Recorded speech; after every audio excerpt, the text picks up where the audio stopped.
boa tarde, quase boa noite, né?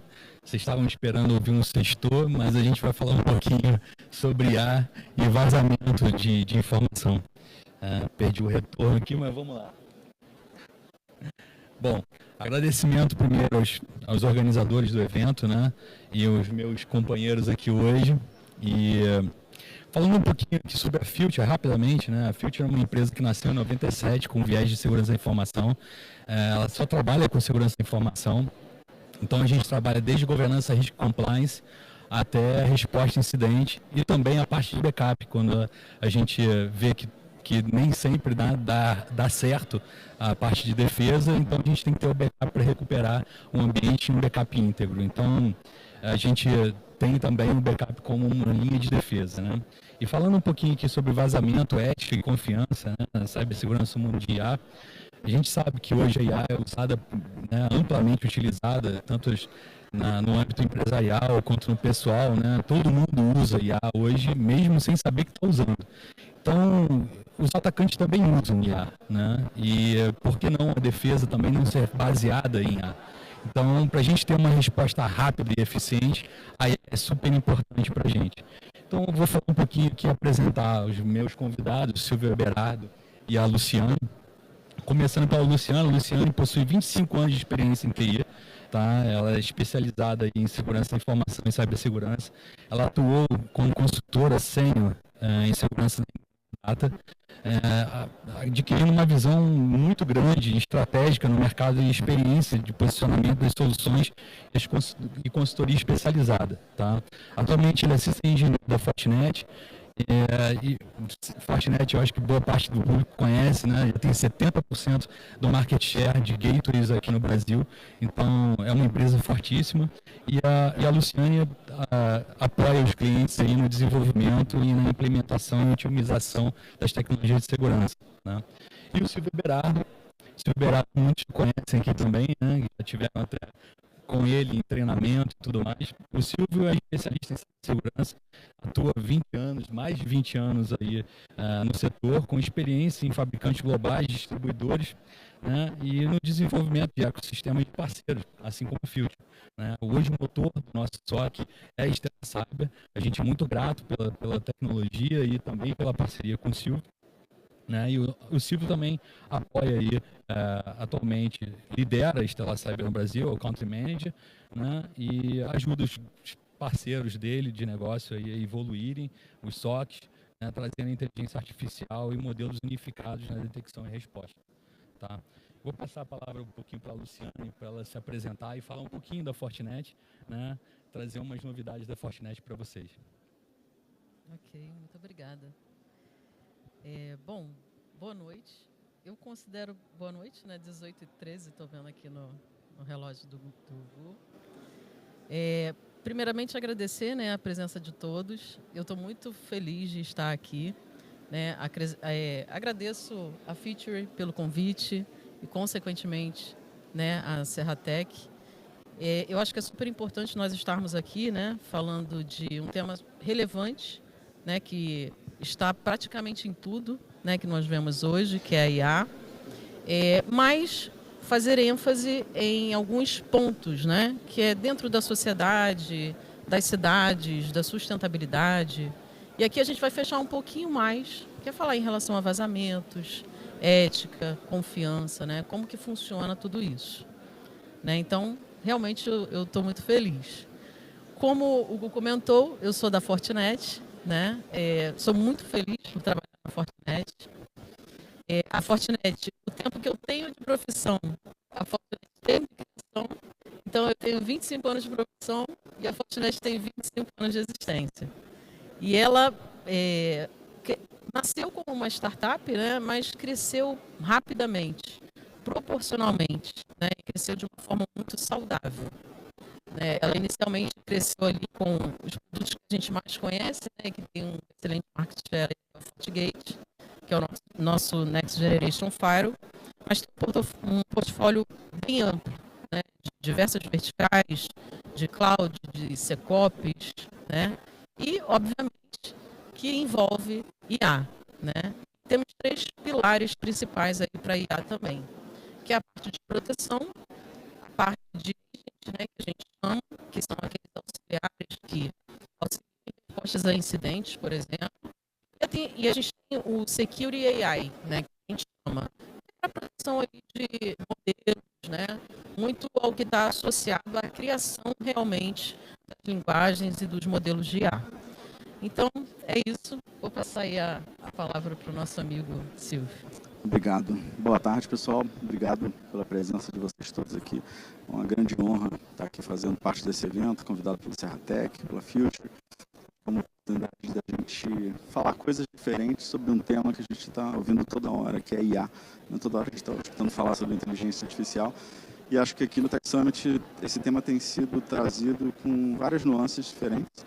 E acho que a gente tem aqui um desafio muito grande, né, de falar sobre cibersegurança, considerando tudo que está acontecendo com relação a vazamentos, a questões de ética e de confiança no mercado. Bom, tenho também mais de 20 anos no mercado, sou petropolitano, é muito bacana voltar a Petrópolis e ver uma iniciativa como essa. E assumi esse ano a Stellar Cyber aqui no Brasil. A Stellar Cyber é uma empresa que ajuda a parceiros como a Future, que o Terres acabou de comentar, né, a implementarem soluções para que as empresas possam ter noção do que está acontecendo com a cibersegurança dela, com as operações de segurança, de modo a estar para toda a natureza de ameaças que podem acontecer nesse ambiente. A minha ideia é a gente trazer um pouco de luz. A gente tem na parceiro, da Forte.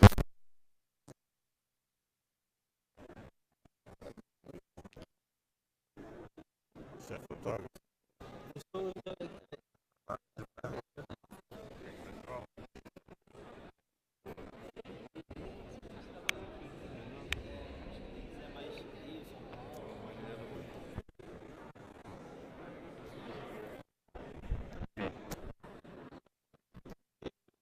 Maior sonho.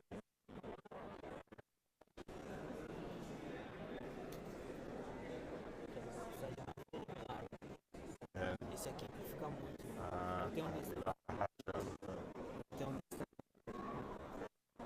Percebe a pergunta no seguinte sentido, né?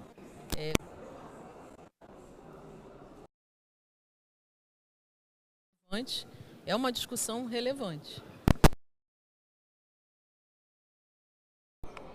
Né?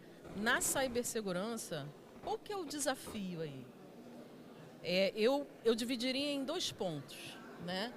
O desafio de como acontece em todas as guerras, né? Guerras ali entre crime, entre Estado, por exemplo, que são coisas que a gente está bem acostumado. Tem ali aquela guerra armamentista, né? Que a gente chama. Cada um vai brigar com as suas armas, né? E aí, aquele que eu não vou chamar de certo ou errado, mas vou falar o lado negativo, digamos assim, aquele que briga, que está brigando, né, pelo lado negativo da coisa, né, que ele quer causar vazamentos, que ele quer invadir e tudo mais, o que acontece com a IA? E o que a gente vê no mercado, né? Os ataques, eles são quase que os mesmos, né? A gente continua falando de mesmos vetores, quase os mesmos vetores. A gente continua falando de vetor de DNS, a gente continua falando de vetor de e-mail, vetor de web, mas eles são muito... Quando a gente fala sofisticado, ataque mais sofisticado de IA. Na realidade, a sofisticação vem da velocidade e da escalabilidade que a IA traz. Automação também, né? Automação, né, desses ataques. Então, esse é o desafio, porque hoje, né, é possível que um malware, sempre teve a questão, sempre teve não, né, mas o malware evoluiu de vírus, malware que é um software malicioso, né, para o poliformismo, né, que é a capacidade do malware de se modificar durante um ataque. Então, imagina como a IA potencializa isso, porque ele consegue se adaptar, né, à defesa. Né? Então, isso é muito mais potencializado com o ataque de IA. A escala, a velocidade, a automação dos ataques, a praticidade da evasão, né? Já que ele se adapta, tem uma adaptação muito rápida né, as defesas que são dadas. Então, para o lado negativo, eu dizia que é esse o cenário, né? Agora, para o lado positivo da coisa, que é aquele da defesa, é justamente ter as armas contra isso, só que tem um ponto que é fundamental, né, que eu não sei se a gente para pensar sempre, que é como acontece nos crimes e tudo mais, né? O lado negativo, ele não tem o compromisso da ética. Sem dúvida. E o lado positivo tem. O atacante não está nem um pouco preocupado com a ética. Não está nem um pouco preocupado. Ele só quer o resultado. Se der certo, deu, né? Então, assim, é um desafio muito grande, porque tem que ter ética, tem que ter transparência, e a gente acredito que vamos falar muito sobre isso aqui, porque é o tema. Então, você tem que dar confiança sobre o modelo. Então, imagina você ter que, além de criar as armas, né, para combater aquele lado negativo da coisa, é você ainda ter que prestar contas, né, sobre aquilo. Então, eu acho que a gente está muito dentro desse cenário. E aí envolve legislação e uma série de coisas. Bacana. Partindo desse panorama, é impossível ignorar o ritmo, né, das novas ameaças. E aí me traz o nosso próximo pilar aqui da conversa, que são as principais ameaças emergentes com IA. E aí eu pergunto ao Silvio. Aí, Silvio, quais são as principais ameaças emergentes quando falamos da combinação entre IA, ataques automatizados e agentes cada vez mais autônomos? Bacana. É uma preocupação, né? Sim. Acho que hoje é um dia bem particular para a gente falar disso e aterrissar algumas coisas que às vezes a cibersegurança fica parecendo coisa de outro planeta, né? Hoje é o dia da Black Friday, né? É o dia que a gente vai ver uma série de ataques sendo feitos no mercado. Imagina você que é o dono de uma pequena loja, ou até o cara que é o dono de um grande e-commerce, né? Eles vão começar a ter preocupações sobre o que pode acontecer com aquele ambiente. Então, respondendo a tua primeira pergunta, nada de muito sofisticado vai estar acontecendo hoje, né? A gente vai ver as velhas técnicas sendo aplicadas, porém, com uma escala muito maior, com uma automação muito maior.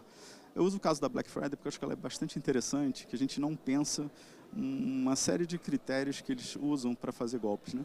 Então, por exemplo, eu li essa semana que eles pegavam conteúdos produzidos por blogueiros, né, falando sobre um produto específico, né, linkavam esse vídeo, replicavam esse vídeo com um link para os achadinhos daquele blogueiro, né, com um domínio criado automaticamente naquela semana, criando um link falso de compra com desconto muito ainda tem essas iscas, né, Silvio, né, esses caras aí, blogueiros e tudo mais. Não, mas o detalhe da questão era que o negócio era tão bem feito que até o mal feito era proposital. Então, vou explicar para vocês por quê.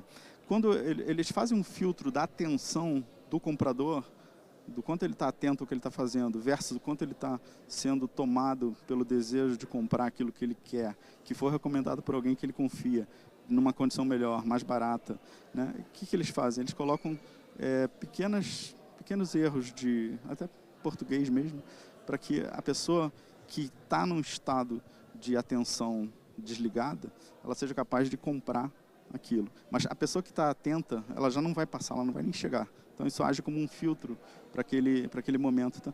E eu acho bastante interessante que a gente aqui não está falando nada de novo, né? Está falando só de um detalhe de processo que os atacantes usam para filtrar quem está desatento e para trazer pessoas que vão realmente gerar compromisso. Então as ameaças, elas enfatizando o que a Luciane falou, né? O que muda agora é a capacidade de automação, a capacidade de você entregar com inteligência artificial uma variabilidade de domínios, com palavras-chave, com produtos, todos caindo numa landing page copiada exatamente como o site original, com pequenas modificações. Isso não é feito só um a um, isso é feito em escala. Então o risco que a gente precisa endereçar hoje é a capacidade de tratar a escala, né? E não tem como a gente responder inteligência artificial fazendo ataques em escala sem inteligência artificial, sem AI agêntica e outros aspectos importantes. Bacana, bacana. Essas ameaças ainda ficam mais evidentes, né, e sensíveis quando levamos a IA para ambientes que controlam infraestruturas aí reais, né? Então, eu estou falando aqui um pouquinho de agente autônomo, risco em sistemas críticos, esse tipo de coisa. Aí, Luciane, eu vou trazer um tema aqui. Qual é o principal risco de segurança das IAs agênticas ao tomar decisões imprevisíveis em sistemas críticos como gestão de energia, transporte, cidades inteligentes, né? A gente já viu no passado aí alguns malwares focados em energia nuclear, né? Para provocar desastres. Então, assim, quando se tem uma IA tomando ações autônomas, isso é um risco grande, né? O que você traz para a gente em relação a isso? Com certeza. É assim, o IA, a gente sempre fala sobre isso, né? IA não é uma tecnologia, e aí entende-se tecnologia algo que é criado para resolver um problema, né? É isso, tecnologia. Tecnologia digital, aí já são os recursos que a gente utiliza, digitais, para resolver um problema. E a IA, que é essa capacidade, né, de um sistema ali responder de alguma forma, né, como um ser humano, não é novo, né? E aí nós temos a IA como guarda-chuva e temos outras variações, como machine learning, deep learning. E toda essa evolução, digamos assim, né, de como que isso foi tratado ao longo do tempo, é que conseguiu trazer para a gente hoje o destaque que a IA tem, né? Porque a IA, se a gente for buscar, tem eu já estou viciado em IA. Eu mais não de deixo 70 de usar. anos. Não consigo mais responder um e-mail sem usar IA. Isso, mas assim, IA tem mais de 70 anos, né? Já de Alan Turing, né? Tem uma série de coisas aí que a gente comenta, é filme, é tudo. Mas assim, tem esse guarda-chuva, tem lá a parte de machine learning, deep learning. E a IA generativa, né, que veio, ela que trouxe, né, esse destaque todo para a IA, que já era utilizada há bastante tempo. Inclusive em produtos de segurança, né, em avaliação de comportamento, identificação de comportamentos anônimos, resposta a incidentes, enfim, a gente já usava bastante isso. E aí vem a IA generativa, né, que aprofundou bastante aí. E a IA generativa é a capacidade que a IA tem, ela tem que ter ali uma carga de dados iniciais, ela tem uma capacidade de aprendizado e ela tem uma capacidade de geração de conteúdo, né? Por que eu estou falando tudo isso? Porque essa automação, né, essa capacidade de resposta já é uma característica da IA agêntica, que é uma IA que funciona como um agente. Ou seja, não é que ela tem capacidade de criar um conteúdo somente, ela tem a capacidade de responder, ela tem capacidade de tomar uma decisão, né? Isso é perigoso, né? Isso que é o ponto. Isso né? é perigoso. E aí o que acontece?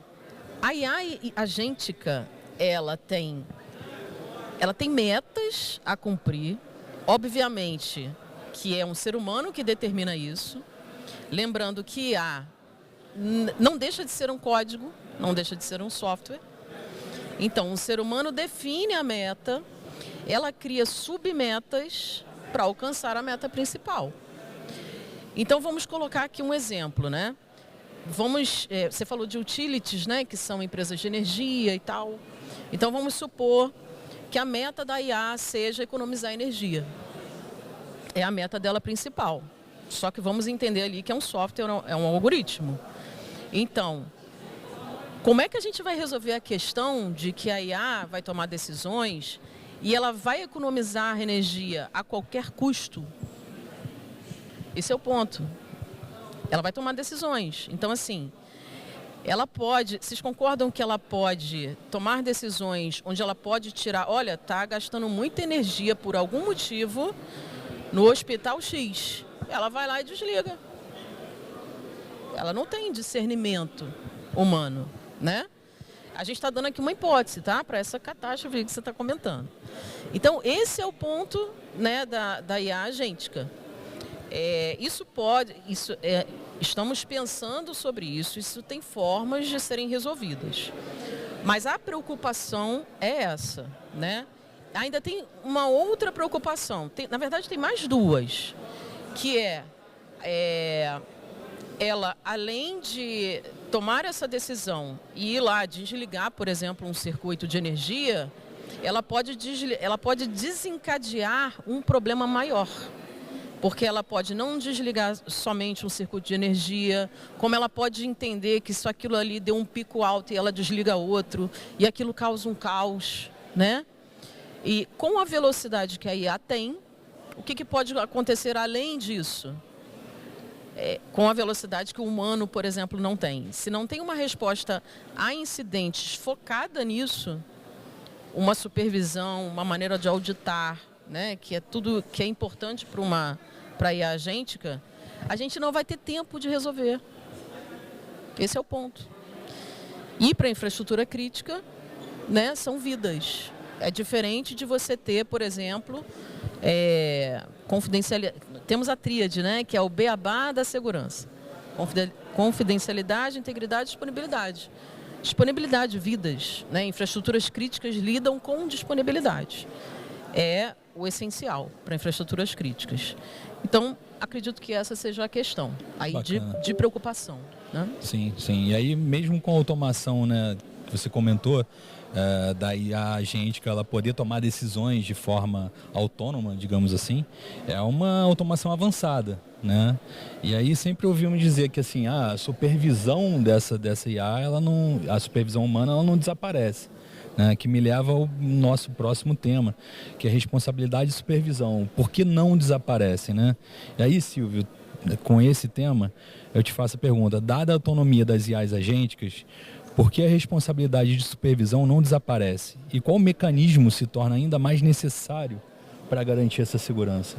É muito crítico isso, né? Sim, é bastante crítico, né? Antes de te responder, eu lembro de dois casos interessantes, que foram tentativas de controle de coisas avançadas, né? Primeiro, as leis da robótica de Asimov, né? Não vou entrar em assunto mais, só para citar. E a gente vê agora no Brasil, a gente está falando exatamente do marco da AI, né? Igual teve um marco civil um tempo atrás, a gente agora está discutindo o marco da AI. Antes da gente ter medo da AI agêntica ou da AI atuando, né, eu lembro de dois casos curiosos, né? Um cara que botou no currículo dele uma instrução para a AI fazer uma receita de brownie, se eu não me engano, e aí todas as AIs que faziam um search de currículo no LinkedIn, elas inseriam uma receita de brownie na avaliação, era bem legal. E a outra, essa é a falta de guardrails, né, que é a falta de controles para o que a IA vai fazer, que é uma das maneiras de resolver esse problema. E o outro caso, bastante curioso, é quando a gente começa a acreditar que a IA tem superpoderes, assim como a Luciane comentou, é um software, né, e tem como a gente controlar uma série de coisas.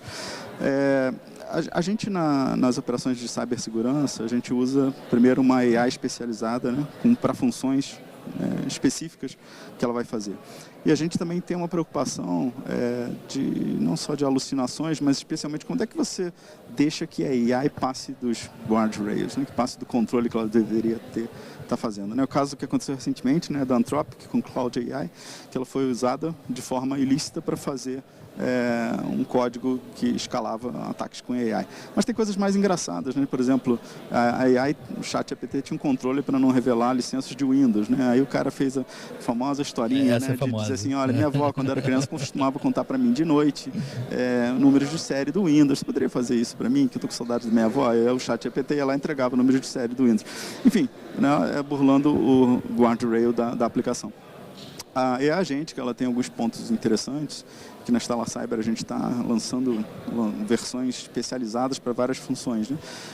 A ideia é repetir na AI o comportamento dos agentes humanos para conseguir ganhar escalabilidade, para tirar tarefas pesadas da mão do analista, né? Deixar as pessoas que estão trabalhando na operação do SOC fazendo coisas mais inteligentes, fazendo investigação, do que ficar fazendo busca de falso positivo, ficar correndo atrás de alerta, né? Fazendo coisas muito mais interessantes. Só para citar um exemplo de agente especializado, né? A gente tem agente na plataforma de segurança que são capazes de fazer triagem de phishing, por exemplo. Então ele faz todo o trabalho do analista, que quando ele recebe um e-mail que pode ser um phishing, ele recebe aquele e-mail, o analista vai olhar a natureza do e-mail, os domínios, vai verificar se o domínio é novo, é antigo, se está com demarque, se tem DKIM marcado, enfim, vai fazer uma série de análises e vai dar um veredito, né? Hoje a gente que tem capacidade de fazer exatamente isso, mas no nosso caso sempre levando a análise para um analista humano, humano que está no centro da equação, né, centro das decisões, para avaliar se aquela análise que ele fez é correta. A gente vê isso no dia a dia, né? A gente sabe que o ChatGPT nem sempre responde certo, a gente tem que avaliar o que ele faz. Estou falando do ChatGPT, mas qualquer AI, a gente tem que fazer uma avaliação até que ela fique bastante treinada e ganhe confiança. Mas termino te dizendo, né? Assim, hoje a gente ainda... Será que a gente hoje teria coragem de entrar num avião pilotado por AI? O avião, não sei, carro a gente já entra, né? O avião ainda não dá para parar, não dá para parar no acostamento com o avião. Não, falando aí de riscos mais técnicos e práticos, né? Existe um ponto que deve ser tratado ao longo do início, né, do ciclo de vida desses agentes, né? Que é um novo pilar aqui que a gente traz, que é vulnerabilidades fundamentais no ciclo de vida de um agente. E aí vem a pergunta, Luciane: qual é o tipo de vulnerabilidade fundamental que deve ser avaliada já na fase de design e de desenvolvimento de um agente, segundo as boas práticas e diretrizes de segurança? Assim, você já deu uma palhinha, né? Porque já levantei a bola para você cortar aí. Assim como todo software, né? Como a gente estava comentando, né? Não deixa de ser um software. Os dados também não deixarão de ser dados, né? Na coleta e tudo mais. Então, assim, a segurança por design, né, que a gente chama, ou seja, a construção na concepção da aplicação com segurança é fundamental, especialmente para IA, né? Eu digo especialmente dado, né, os contextos que nós estamos falando aqui. Privacidade também por design. Então, são aquelas mesmas regras que a gente considera para LGPD, para GDPR, por exemplo. Coleta mínima de dados, coleta mínima essenciais, que é o mínimo essencial para praticar alguma coisa. Porque isso está muito ligado a vazamentos, né? Então, vulnerabilidades, vazamentos, utilização para outros fins, né? Então, por isso que na concepção você tem que considerar segurança, privacidade, então tratamento dos dados, tudo que a gente faz para a GDPR e para a LGPD, por exemplo, deve ser considerado. Coleta dos dados, para que eu vou tratar, quando eu vou descartar, o que eu vou fazer com aquilo, deve ser considerado. Mas qual que é a maior vulnerabilidade, assim, que deve ser vista, né, por um algoritmo ali de IA desde o início, considerando todos esses aspectos, inclusive, que eu falei? É a integridade, né? A maior vulnerabilidade é a integridade. Ele precisa ser um software íntegro, né? Ele precisa fazer o que realmente ele precisa fazer. E como é que você traz isso para ele? Com monitoração contínua, auditoria, curadoria, né? Porque a gente vai falar de temas éticos, a gente vai falar de vieses, a gente vai falar de monitoração, por exemplo, se vai ter preconceitos ali na geração de alguma tomada de decisão, né? Porque preconceitos, vieses, etc., eles não vão acontecer só em IA generativa, como já aconteceu. Naquele exemplo que eu dei de desligar a energia porque está gastando muito, a gente não sabe qual é o viés que pode acontecer para que ele desligue a energia, né? O que ele vai classificar como mais importante, né? Então isso tem que ser cuidado, ele tem que ter integridade, ele tem que ser a gente precisa ter, a sociedade inclusive precisa de transparência, ele precisa ser confiável, né? Isso é uma vulnerabilidade que precisa ser avaliada constantemente. Isso é a segurança, é a questão da privacidade e de tudo mais. Como nós já falamos aqui, continua sendo um software, continua sendo dados. Então, assim, os dados precisam ser criptografados, armazenados tanto em aquilo que a gente fala sempre para segurança. As melhores práticas continuam. Continuam. Guardar criptografado tanto em repouso quanto em trânsito, porque no caso de um vazamento, a gente já teve casos de vazamentos de dados que foram expostos de vozes, né, de pessoas que podem ser usadas para fraude, por uma série de coisas, porque não estavam criptografadas. Então foi lá, E assim, gente, uma coisa muito relacionada a vazamento é o seguinte. Eu comentei sobre infraestruturas críticas, né? Que a gente tem uma grande importância em relação à disponibilidade. Porque a gente está falando de infraestruturas críticas, está falando de pessoas, de coisas que podem acontecer, colapsos, etc. e tal. Agora, voltando na tríade do beabá da segurança, que a gente aprende lá com a tia, né? Confiabilidade, integridade, né? E disponibilidade. Enquanto para a infraestrutura crítica é disponibilidade, para outras áreas é a confidencialidade. Né? Porque um dado vazado é um dado vazado. Né? Não tem como você dizer assim, não vi. Não existe isso. Né? Não vi, não ouvi. Né? Não tem. Vazou, vazou. Né? Então, eu acho que mora aí a vulnerabilidade, né? É tornar essa IA íntegra, né? Que ela se propõe a fazer aquilo que realmente ela deve fazer. E Sim. Isso tem outros aspectos, tá? Tem aspectos do que ela pode acessar, do que ela não pode, da decisão que ela pode tomar ou não, né? Isso tudo tem que ter um controle ali, uma curadoria, uma auditoria, uma monitoração contínua desse projeto. Legal, legal. E assim, a IA ela é constantemente alimentada e treinada, né? Do machine learning, que é o avô da IA, né? Então, assim, os treinamentos da IA, eles são constantes. Quanto mais você usa, mais a IA vai sendo treinada, mas nada garante que o comportamento da IA vai se permanecer estático, né, Silvio? E aí, o monitoramento contínuo, e o porquê que é indispensável esse monitoramento contínuo, né? E aí eu faço a pergunta, por que o monitoramento contínuo do comportamento e das saídas de modelos é indispensável em IA agênticas, especialmente aquelas com aprendizado contínuo? Bacana. Acho que o tema é bastante amplo, né? A gente tem um conceito chamado drift de modelo, né? Que é quando ela aprende, desaprende e começa a fazer bobagem. Eu acho que os softwares, né, como o Luciano comentou, implementam seus guardrails, mas os seres humanos ajudados por IA são bem criativos. Nós, os brasileiros, somos criativos bastante para criar umas coisas curiosas e também em inteligência artificial. Mas eu acredito que, como o ambiente ele é mutante, como o aprendizado de máquina, né, machine learning, que foi citado agora, é um processo contínuo, né, acho que monitorar é uma das coisas mais importantes para a gente garantir que é a gente que está fazendo o papel dela.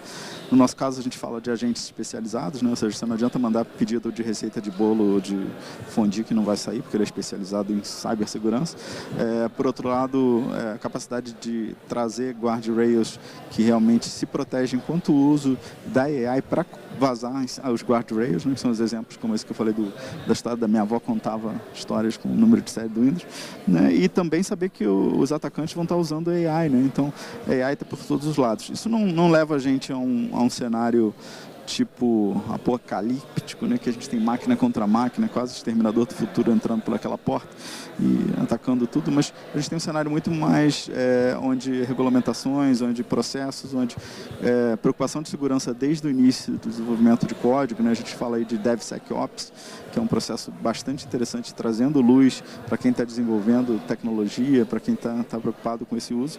E acho que a questão de monitoramento tem tudo a ver com observabilidade de comportamento, né? A gente tem a capacidade de estar olhando o que está sendo feito.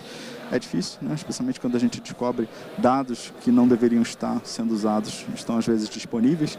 Mas só para citar um exemplo de vazamento, todo mundo aqui teve seus dados vazados por alguns dos vazamentos mais importantes que aconteceram nos últimos anos. Eu tenho mais de 12 fontes de vazamento dos meus dados. Até tem dado Você lá que eu nem monitora lembrava, que eu controlo. Fico olhando na dark web. Eu não faço isso, senão eu fico maluco. Eu fico até lembrando de senhas antigas, né? Falei, caraca, eu usava essa senha tão ridícula.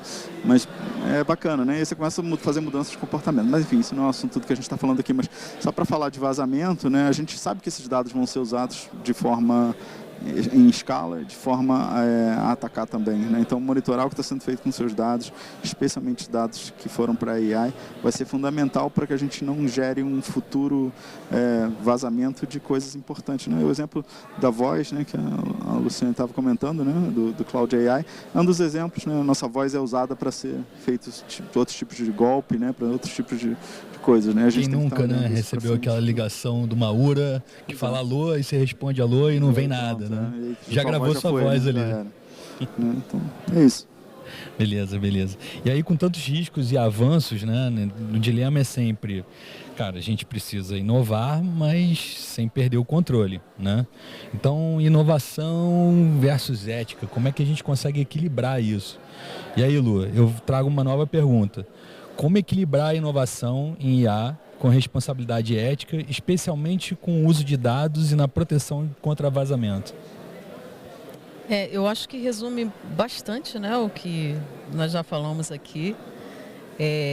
Essa implementação, né, implantação e implementação consciente, né, dos agentes, seja de uma IA generativa, uma agêntica que vai servir ali para fazer uma resposta, para automação,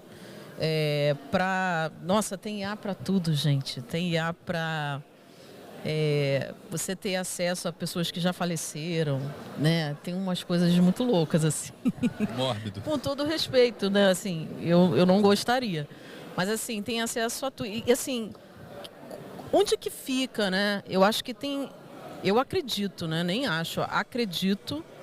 E já até há um tempo atrás, há muito tempo, né, quando não tinha nem IA generativa ainda, eu fiz um treinamento de IA que falava muito sobre isso, sobre a questão multidisciplinar da criação da IA. Então, assim, participavam várias pessoas, né, de várias especialidades, de vários campos, né, de saber. Ou seja, professores de história, professores de língua, de culturas, né, de uma série de coisas, né, de neurolinguística, neurociência, direito, né, porque envolve uma série de coisas aí que vão estar muito ligados, essas coisas estarão muito ligadas à ética, inclusive. Então, é muito esse desenvolvimento consciente, com um propósito, né, que traga para a sociedade, né? Aqui a gente está falando muito da cidade, da sustentabilidade, da sociedade. Então, assim, que traga para a sociedade um bem comum, mas que não extrapole, assim, né? Que precisa pensar ali, e é como o Silvio comentou, já temos aí o marco legal, né, sendo avaliado. Né, que longe aqui da gente dizer o que é certo, o que é errado, é ter marco, não ter marco. Não é isso, é uma discussão, né, para trazer para a sociedade. É importante discutir sobre isso, né? É importante. Então, assim, é trazer isso para a sociedade, e a gente já comentou sobre isso aqui, sobre transparência, o tema, confiança, ética, os vazamentos, segurança por design, privacidade por design, utilizar o necessário, uma série de aspectos, né, que devem ser considerados aí na criação da IA. Então, eu diria que é um equilíbrio, né? E vamos lembrar, assim, aqui a gente está falando de IA, e a IA envolve realmente bastante a sociedade. Eu estava vendo um dia desses, foi até uma palestra que eu fiz. Eu utilizei não é nenhuma charge, mas é uma figura, né, de uma capinha para celular, capinha película. Aí vinha escrito assim na caixinha, otimizada para IA. Aí você fala assim, pô, não é possível. A película otimizada para IA é que a gente tá, né? Cara, tá demais, assim, o negócio virou bolha, né? Tá todo mundo surfando a onda da IA. Não tá, mas assim, tem muito a ver com a sociedade, né, assim. Mas nós já, dentro da parte da tecnologia digital e tal, nós já passamos por outros movimentos, né, de cloud, até a utilização de e-mail, até a utilização de MPLS, rede corporativa. Sim. A gente já passou por muitas transformações. A internet vem mais voltada para a sociedade. E são coisas que a gente vem adaptando. Então, acredito que vai dar muito certo. A gente precisa se preocupar com muitas coisas, né, para não sair do eixo, mas também não acredito em apocalipse, não, mas tem que ter ali um certo cuidado, né? Eu sobre tenho medo das determinados canetes. aspectos. Mas aí, rapidinho para a gente fechar aqui, que o nosso tempo está acabando, e a confiança talvez seja realmente aí o ativo mais importante quando a gente fala de IA, né, Silvio? E aí eu vou te trazer a última pergunta aqui. Quais são as práticas que podem aumentar a confiança do público em soluções de IA voltadas aí para a segurança, né? E como você enxerga o futuro, né, o cenário aí nos próximos 5 anos? Sei que 5 anos hoje é muito, né? Muito. Falando de IA e de evolução. Mas 5 anos atrás a gente não tinha ChatGPT, então não só tinha. para dizer o que isso significa. Eu acho que assim, para responder rapidinho, que a gente está acabando, eu acho que a confiança vai ser a palavra-chave, né? A gente estabelecer critérios de confiança, especialização de modelos, né? Saber que os modelos da IA Agêntica estão focados para fazer aquilo, não para entregar receita de fondue, de bolo no currículo, né? E a gente ter integração entre aplicações e plataformas. No nosso caso de operações de segurança, a gente tem uma plataforma integrada que trata todos os dados, todas as ferramentas de uma maneira só. Isso elimina um monte de silos e buracos onde seu dado está navegando externamente para tratar tudo dentro de um lugar só, centralizado. Então, acho que assim, o sucesso da segurança contra os vazamentos vai passar por uma revisão ética, mas especialmente por dar mais confiança no que está sendo feito. Só para citar um exemplo disso, o ChatGPT que a gente começou a experimentar quando saiu versus a versão mais recente, já mostra muito mais confiabilidade, né? É nessa direção que a gente está indo. Bacana, bacana. Bom, nosso tempo meio que se esgotou, né?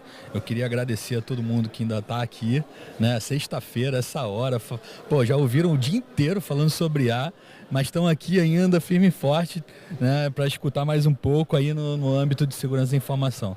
E agradecer também a organização do evento, né? Eu como petropolitano, cara, eu fico muito feliz de estar participando desse evento aqui, né? E estar podendo contribuir com a nova geração que está vindo aí, né? Os novos técnicos e tudo mais. A gente viu muito estudante hoje aqui no evento, né? Então, assim, isso é muito gratificante para quem já está na estrada aí há um tempo, né?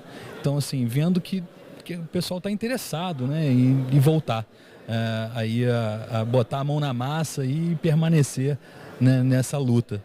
Então, assim, queria passar a palavra para você, Luciano, encerrar aí a sua participação com a gente. Beleza.